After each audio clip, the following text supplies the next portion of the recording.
working at our booth, there are a lot of angry and frustrated people out there. You understand me? You agree? I mean, you meet them, right here in Tulsa.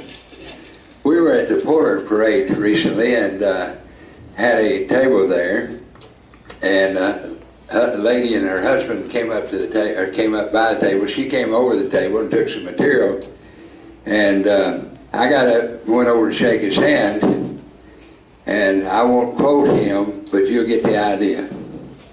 He said very angrily, "I don't want to shake your blankety blank hand. You'll be just like the rest of them. You'll make all these promises and you won't do a blank thing about it."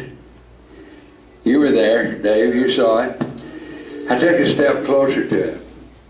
I looked him right in the eyes. I said, "Sir, I'd like for you to look me in the eyes and tell me that I'm lying to you." He backed up a step, and I smiled. He, "Well, you do have a good smile." And I said, "No, I'm serious. At my age, if you think for 1 second that I'm out here doing what I'm doing to get a job I don't need, I want you to look me in the eyes, or if I'm doing it for the fun of it, I want you to look me in the eyes and tell me, when I say what I will do if I become governor of this state, that I'm lying." I said, "Sir, you need to do something about your anger." So they left. Now here's the interesting part of the story, and this is why I tell it. Because he came back in about 30 minutes. I went over to him. He said, "Okay, I'm ready to talk." He said, "I'm a Republican, but I'm frustrated." I said, "Sir, I'm frustrated too. A lot of people are frustrated." That's right.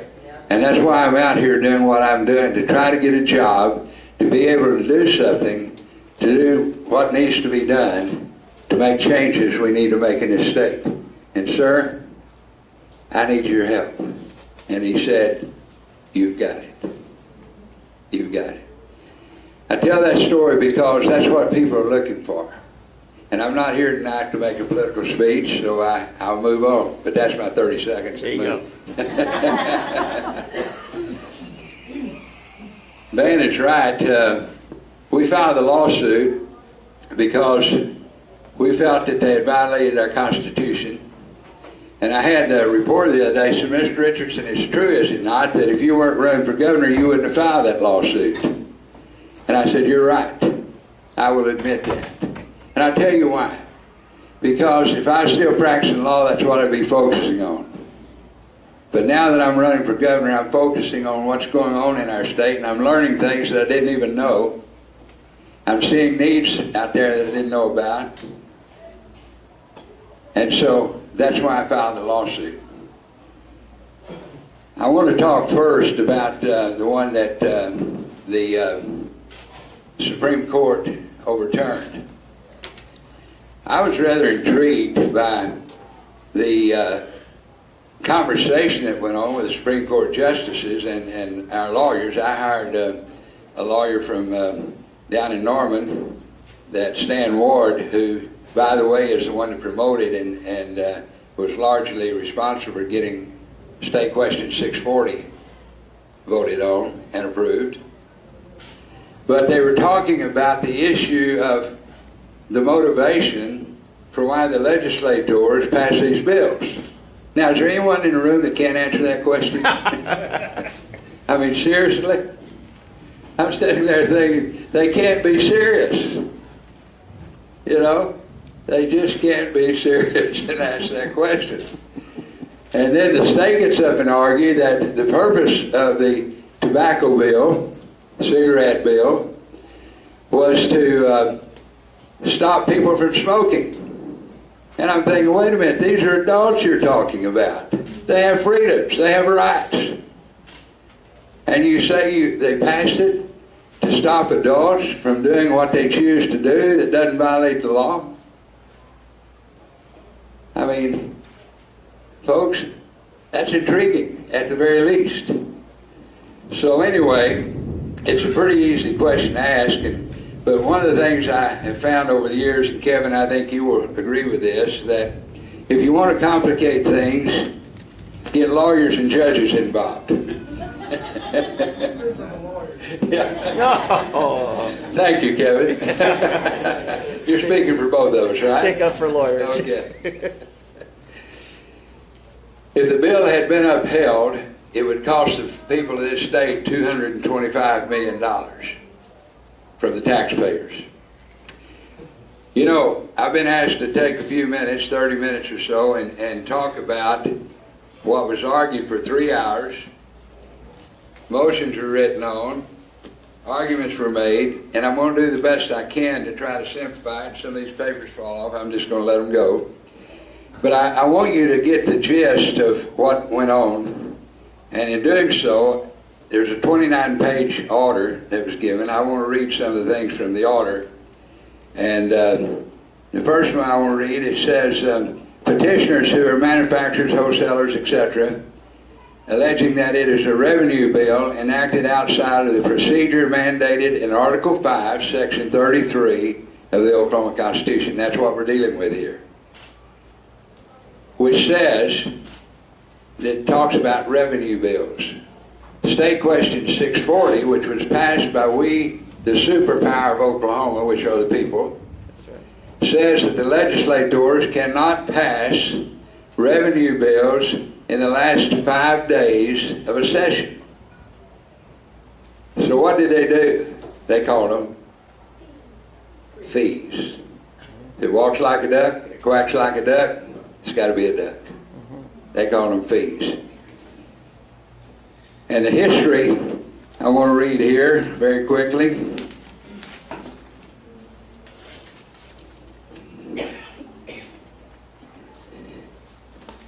Says, the governor urged the legislature to raise our cigarette tax so that the revenue raised can be spent on current health care needs.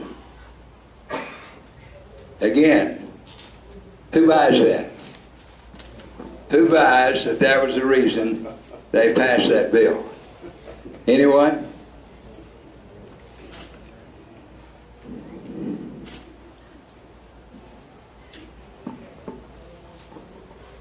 They tried to pass the bill with the full legislature there. All the legislators there. They couldn't get the necessary votes, which was 3/4 of the vote, of those voting. They couldn't get it. So what did they do? They wait till the last 5 days, and they play games. You know, as the band said, I want someone that does what they say what they do, and do what they say. And when he felt like he knew someone, he was ready. It was raised in the House, and it failed.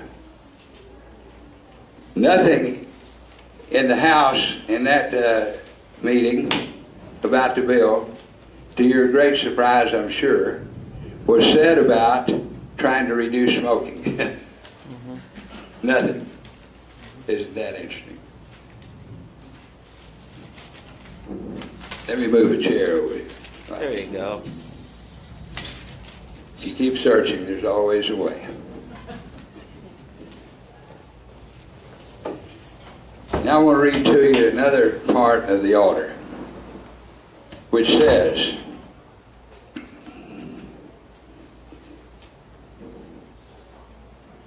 the House was confronted with a constitutional conundrum.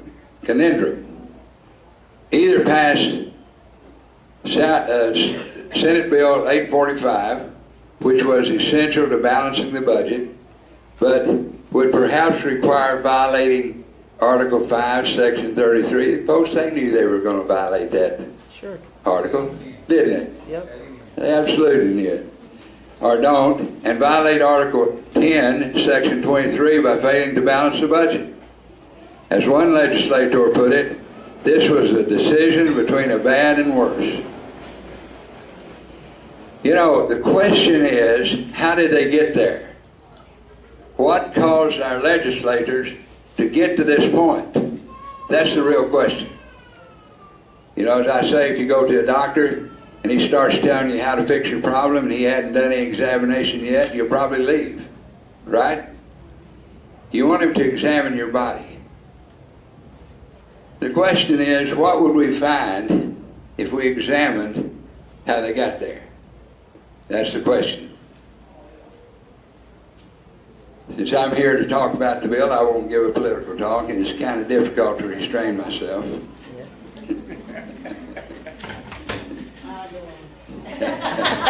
But moving on. In 1992, State Question 640, as I said, most of you know about that, was passed by super legislators. And who was that? Us. That was us, the people. The people spoke and amended the Constitution. But some of our legislators didn't know that, apparently. If they did, they didn't listen. That's right. In arguments before the Supreme Court, they spent a good bit of time talking about two cases, Leverage versus Oklahoma Tax Commission, a 1956 case, and that was over a $25 filing fee, and it was up for the appellate court. My attorney, Stan Ward, had his argument already prepared to make to the Supreme Court, and he changed it completely after hearing what they were talking about. He went to a different subject because what they were talking about wasn't what he thought the whole deal was about. So he tried to adjust and did a fabulous job. And he pointed out specifically why the Leverage case was not applicable, that they were talking about apples and oranges, and did a great job explaining that. The state argued that the case held that the fee was a service and not a tax. Again, if it walks like a duck, it quacks like a duck, it's got to be a duck. I grew up on a farm too, so I know ducks. Yeah. We used to go duck hunting. Stan actually asked the Supreme Court justices, why are we talking about leverage, the leverage case, when it's really about State Question 640? Yeah. Why are we spending our time talking about the leverage case, which was passed by a Supreme Court that contained, listen to this, folks, it was passed by a Supreme Court that contained 3 justices that not too long after that were impeached for taking bribes to influence the court. And it's well thought that there were others, but they just didn't have the evidence they felt they needed to impeach them. Wow. I don't know about you, but that kind of gives me chills to think that that kind of thing has gone on in our state and goes on.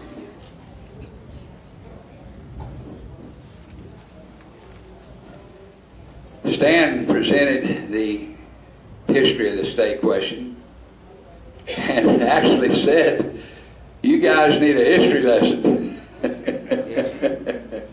What's State Question 640? Says that the legislators cannot, in the last 5 days of a session, pass a revenue bill. Yeah. And they need 75%. So that's why they call it a fee. I'm sorry? And they need 75%. Yeah, before that, they need 75% to pass it, and they couldn't get it. So they waited the last 5 days and called it a fee. And there were Republicans. Yeah.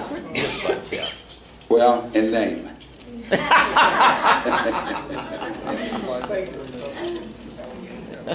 30 of Stan had 40 minutes to speak, and 30 minutes he spent on State Question 640, which was the whole issue.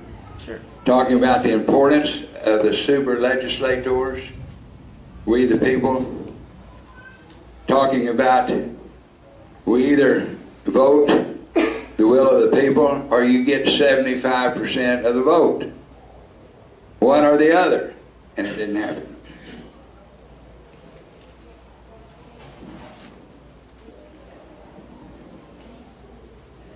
Let me read another part here. Page 18. You can see I'm moving along pretty good. Sure. 29-page order. How many orders have you read, Kevin? There's 29 pages. Not many.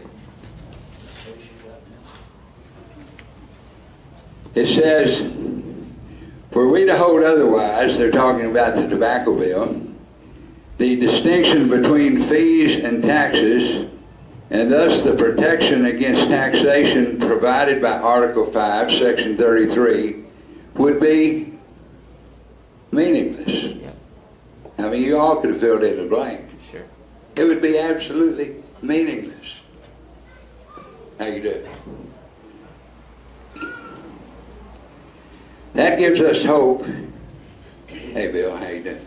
Good, good. Am I doing okay? You're my attorney. Yeah. You're a little late. The jury's already gone out. Well, my office blew down at Remington Tower. I've been a little rushed lately. So that's what gives us hope for the other cases that we filed on.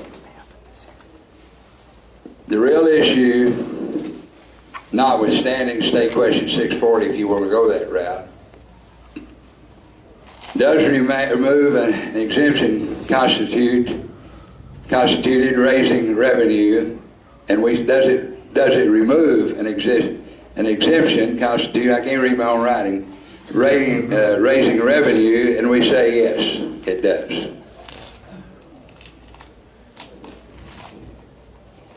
What they actually did is, there's you get 4 3/4% exemption on car taxes, and they took away 3.5 of that, or 1 1/4 of that, and moved it down to 3.5. Well, that's paying taxes. I don't care how you color it.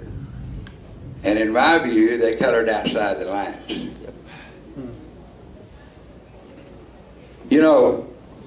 David and I have spent some time talking about this, David Tackett, and we are of the opinion that there's an underlying concern by the Justice Department, or the court, which shouldn't be their issue at all. And that's what kind of lawsuit they may be facing from the wind industry, because they took away some of their exemptions. Well, folks, it does take some vision to lead. Yep. Amen? Amen. Amen. You have to see things that are coming down and going down in order to be a leader. You don't wake up one day and say, oh, wow, I didn't know that would happen, and act like you're surprised. Typically, they are surprised. That's the really sad part of it. And I will kind of close what I have to say with this. And like I said, I'm not going to give a campaign speech, but I will take questions.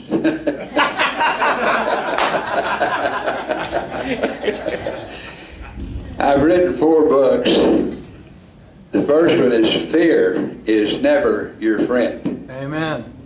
And I've been told by more than one that I better hire some pretty good security. The other day, a fellow said to me how concerned he was about my security. And I said, John, I appreciate your concern, and I would agree with you. But John, I know who my protector is. Hallelujah. Yep. And I said, therefore, I have no fear. I have no concern for my safety. I believe no one can touch me unless he allows it. Period. End of story. About a week later, I got a Facebook post from a fellow whom I didn't know, and he said, Mr. Richardson, based on what you're saying, you're going to be spending more money on security than you will spend on your campaign. I Facebooked him back and said, sir, I do appreciate your concern, but I think I can ease it somewhat, bring you to some point of peace by telling you, I have the best security that money can buy, and it doesn't cost me a penny. Go read Psalm 121 and you know what I'm talking about. And back to the first conversation, I left that part out. When I said I know who my protector is, something happened very unusual. I have a Bible app on my phone.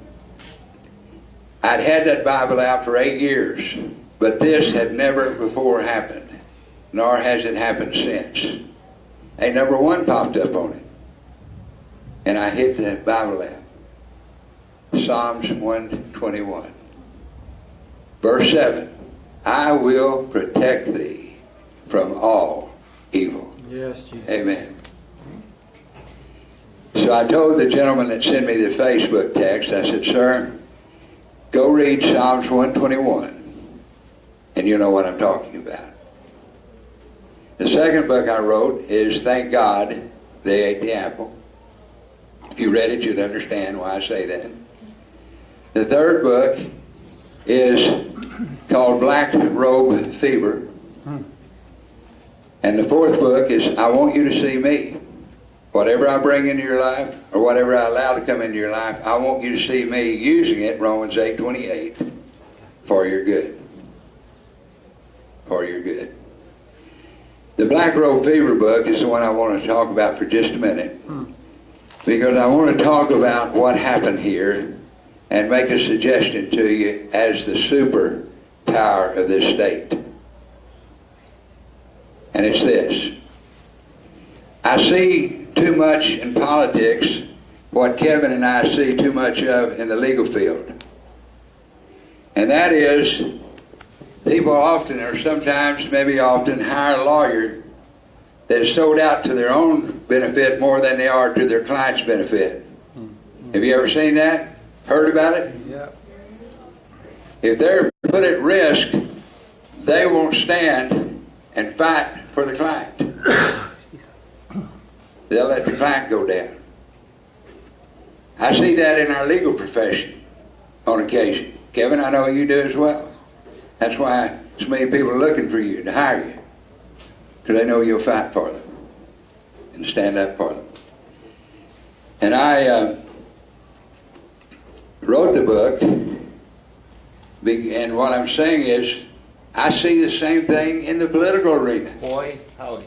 Absolutely. I'm not looking for a career in politics, believe me.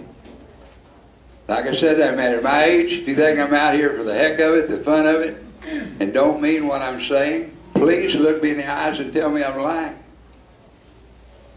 I want to get to the bottom of it. Get to the core of it. That's my nature. That's who I am. That's right. I want to deal with the real issue. But in my book, I'd like for all of you, if you like to read, get a copy of it, and you will read it and then tell me if you believe that I'm the type of person that will not take a bullet for a client if there's something I can do. Not take a bullet just because it's going to cost me something. I was held in contempt of court in a trial in Austin in federal court 8 times by a federal judge because I wouldn't succumb to his command that I do something that he did not have the authority to tell me to do. And he made it very clear I was going to jail for 6 months when the trial was over, and I made it very clear I was willing to do that in order to give my client the constitutional rights that he was entitled to. And he upped the ante on Friday, a 6-week trial of the first week, by telling me that I was going to spend the weekends in his hotel if I knew what he meant. And I never argued with him. Never took, I just, yes sir, I understand, yes sir. And then I go do what I had to do. And he upped the ante on Friday by telling me I was going to spend the weekends in his hotel. And I said, Judge, I think you know by now that I'm willing to accept whatever the penalty is to represent my client. And folks, the clients are the people of Oklahoma, Right. not these guys that are trying to protect themselves for the way they vote. And I said, Judge, you know, it's Friday afternoon, I really didn't want to go to his hotel. I said, if you put me in your hotel, this case will be reversed if my client gets, and my client was looking for, at 84 years, and he was a district attorney, also a Baptist minister. I don't have time to tell you his story, but he was going to indict 8 law enforcement people, and they found out about it.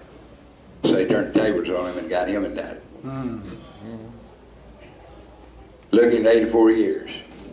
The only thing I ever said to the judge during all this time, he's so angry at me, Judge, would you mind looking at the prosecutor every once in a while so that jury won't think I'm the only one you're upset with?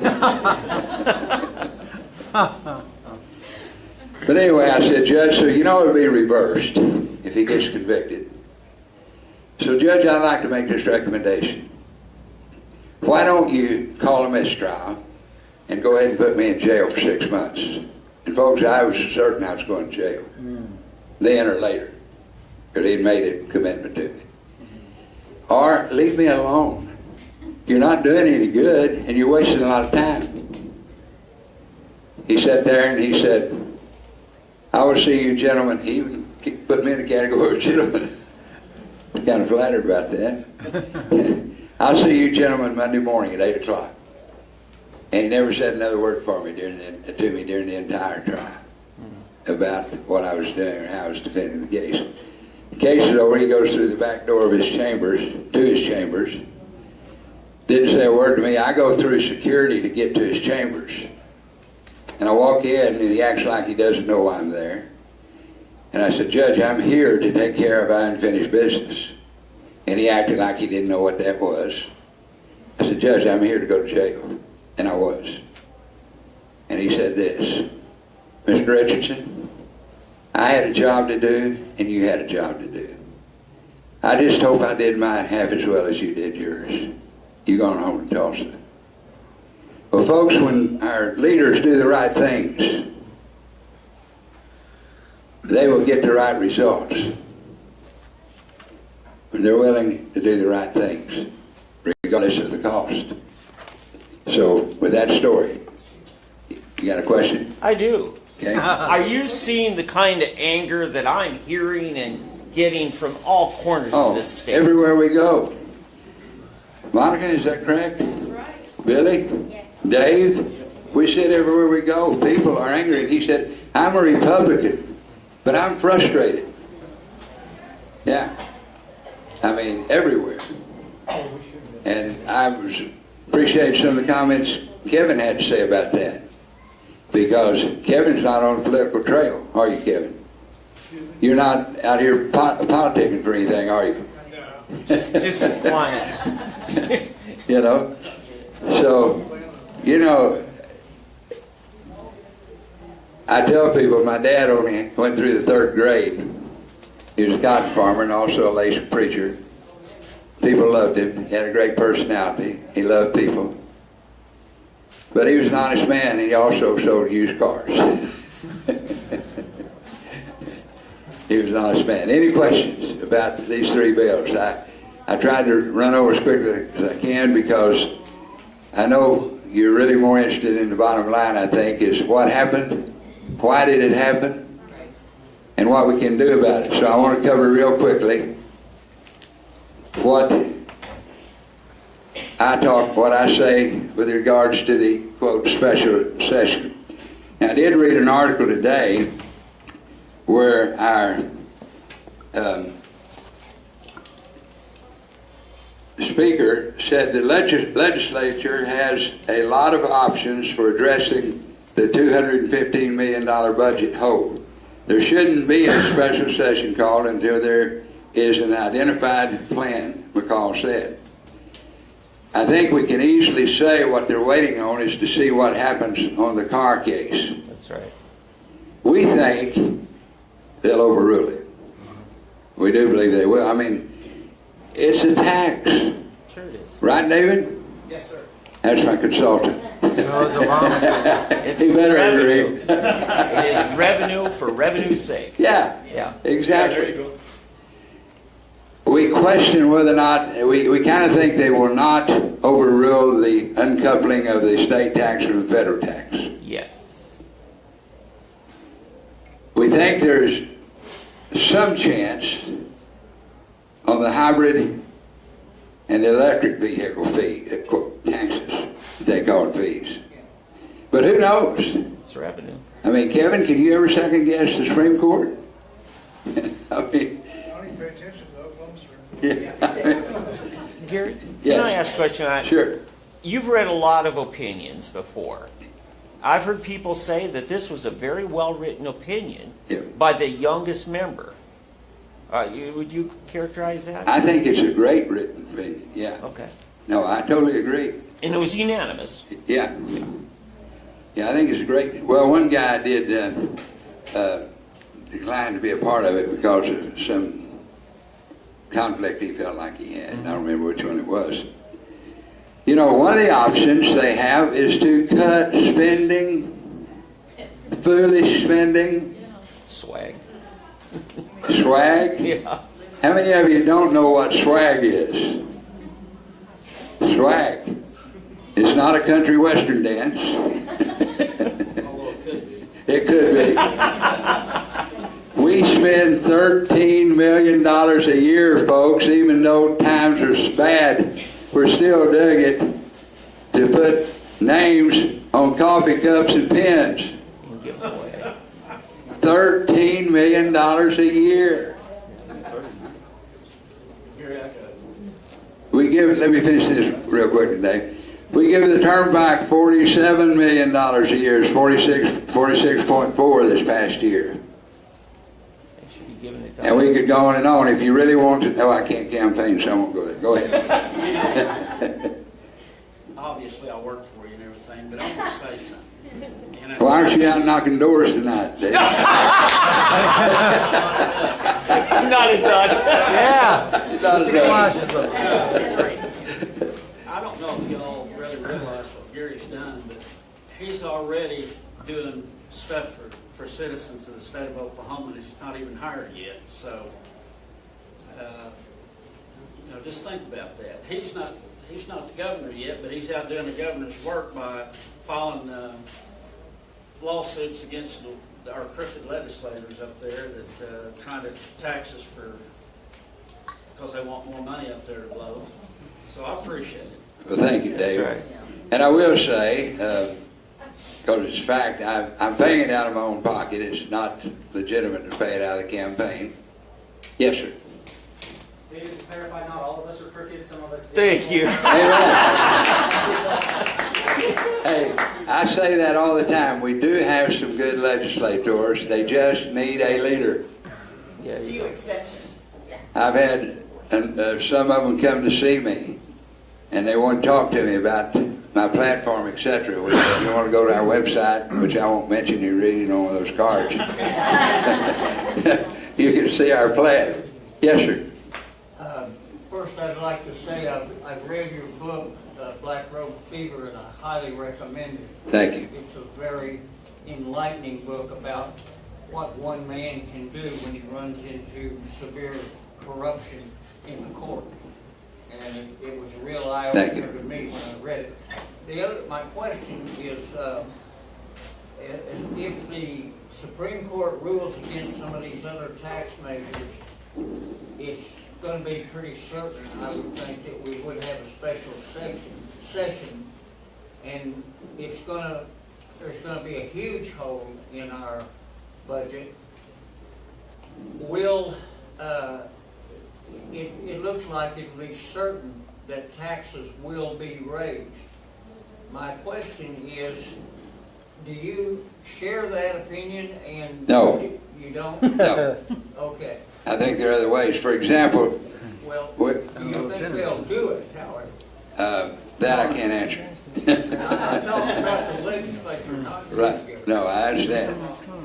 Who knows if they do? But I'm going to say it anyway. Go to our website and you'll see some of our recommendations to fix this thing. And also there's $83 million carryover from last year that they have that they were not anticipating. Again, swag bill, cut spending. I spent about an hour and a half, David and I did, over Capitol recently with Jason Murphy, a legislator from Guthrie. Good man. I wanted to hear from him his story, because I've read a couple of his articles. And he said, Gary, I can tell you, I never hear talk about cutting spending. Wow. Wow. I never hear talk. You know, we have a kitchen table plan. And, you know, when we as families, money falls short, what do? We cut spending. Yeah. We sit around the table and say, well, we can't go to the movie every week. We can't go out and eat steak every week until things get better. We don't go rob from Peter to pay Paul. 1 minute. 1 minute? Okay. Cut spending. He said this, and this is a quote. Our legislators, too many of them, do not have the will to make the tough decisions. There you go. There you go. Do something about tax credit reform. Do something about pre-K that costs our state over $200 million a year. Pre-K, going into business against daycare centers. My sister in San Antonio had 5 daycare centers at one time. She sold them. She's retired. She's smarter than me. And $200 million a year, and they said, well, they'll learn to read quicker. They've already proven by the 3rd grade they're not reading any better than those who were in daycare or pre-K. Yeah, there you go. Yeah. After 3 years.